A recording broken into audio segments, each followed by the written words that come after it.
Are you wondering how to make these anti-snore mouthguard molds?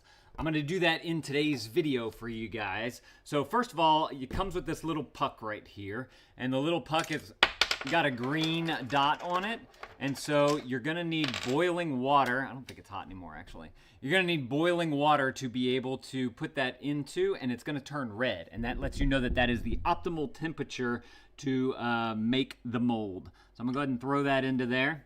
Let's go ahead and add just a little bit more hot water to that. Just like that.